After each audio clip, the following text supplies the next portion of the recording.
भगवान शिव का त्रिशूल और भगवान विष्णु का सुदर्शन चक्र, ये दोनों ही सृष्टि के सबसे शक्तिशाली अस्त्र हैं। परंतु क्या आप जानते हैं इनका निर्माण किसने किया था और ये दोनों अस्त्र प्राप्त कैसे हुए भगवान शिव और विष्णु जी को? सच जानकर आप भी स्तब्ध रह जाएंगे। आइए विस्तार से जानते हैं।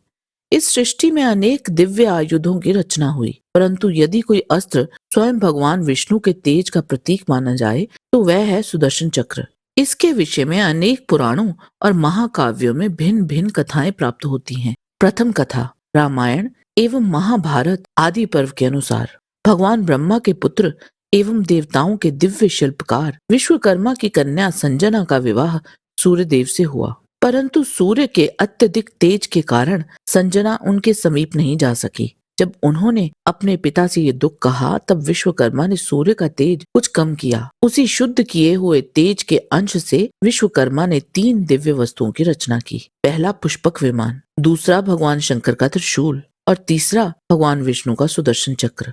कथाओं में वर्णन है कि इस चक्र में करोड़ों नुकीले शूल हैं जो विपरीत दिशा में घूमते हुए इसे आरी जैसी धार प्रदान करते हैं। द्वितीय कथा शिव पुराण के अनुसार असुरों के अत्याचारों से जब देवता व्याकुल हो उठे तब भगवान विष्णु ने भगवान शिव की सहायता लेने का निश्चय किया। कैलाश पहुंचकर भगवान विष्णु ने समाधि में लीन भगवान महादेव को जगाने के लिए 1000 वर्षों तक तपस्या की। वे प्रतिदिन 1000 कमल अर्पित करते थे। भगवान शिव ने उनकी निष्ठा की परीक्षा लेने के लिए एक कमल गुप्त रूप से हटा दिया। जब भगवान विष्णु ने एक कमल कम पाया तो उन्होंने बिना किसी संकोच के अपनी एक कमल समान आंख निकालकर भगवान शिव के चरणों में अर्पित कर दी। भगवान महादेव भगवान विष्णु की इस असीम भक्ति से अत्यंत प्रसन्न हुए। उन्होंने अपने तीसरे नेत्र से एक तेजोमय चक्र उत्पन्न किया और भगवान विष्णु को प्रदान कर दिया। यही शक्तिशाली आयुध सुदर्शन चक्र कहलाया। तृतीय कथा कुछ शास्त्रों में वर्णन है कि ये चक्र किसी ने दिया नहीं अपितु आदि नारायण के साथ अनादि काल से ही विद्यमान था। सृष्टि के प्रारंभ में केवल नारायण ही थे। उन्हीं से ब्रह्मा प्रकट हुए और ब्रह्मा जी से 2 असुर मधु एवं कैटव उत्पन्न हुए। जब उन असुरों ने ब्रह्मा जी पर आक्रमण किया तब ब्रह्मा जी ने विष्णु जी से सहायता मांगी। तब भगवान विष्णु ने अपने सुदर्शन चक्र से उन दोनों का वध कर दिया। महाभारत के वन पर्व में एक अन्य उल्लेख मिलता है कि भगवान शिव ने सुदर्शन चक्र श्री कृष्ण को पूर्व जन्म में नारायण ऋषि रूप में प्रदान किया था। ये प्रसंग दर्शाता है कि भगवान विष्णु के अवतारों में ये चक्र सदैव उनके साथ रहा है, कभी विश्वकर्मा द्वारा निर्मित रूप में तो कभी शिव कृपा से प्राप्त रूप में। इसलिए कहा गया है कि सुदर्शन चक्र किसी से प्राप्त नहीं हुआ, वह स्वयं भगवान विष्णु का अनादि तेजस्वी आयुध है।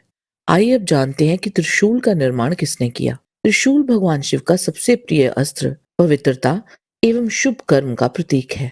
ये 3 गुण सत्व रज तम का परिचायक है। महादेव का त्रिशूल प्रकृति के 3 प्रारूप आविष्कार, रखरखाव और विनाश को भी दर्शाता है। तीनों काल, भूत, वर्तमान और भविष्य भी इस त्रिशूल के अंदर समाते हैं। शिव पुराण के अनुसार भगवान शिव स्वयंभू हैं, वह सदा शिव के प्रत्यक्ष अवतार हैं और त्रिशूल उनके साथ आरंभ से ही था।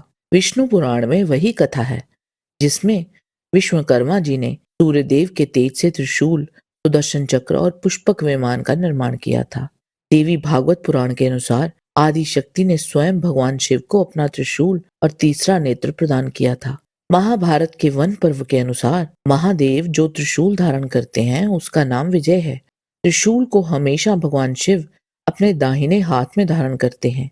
त्रिशूल के 3 नोक 3 शक्तियों की अभिव्यक्ति का प्रतिनिधित्व करते हैं, अर्थात इच्छा शक्ति, ज्ञान शक्ति और क्रिया शक्ति। त्रिशूल के ऊपरी 3 भाग समानांतर रूप से भगवान शिव के 3 पहलुओं का प्रतिनिधित्व करते हैं, अर्थात परम शिव, पराशक्ति और परबिंदु। परम शिव सर्वोच्च जागरूकता के पूर्ण रूप का प्रतिनिधित्व करता है।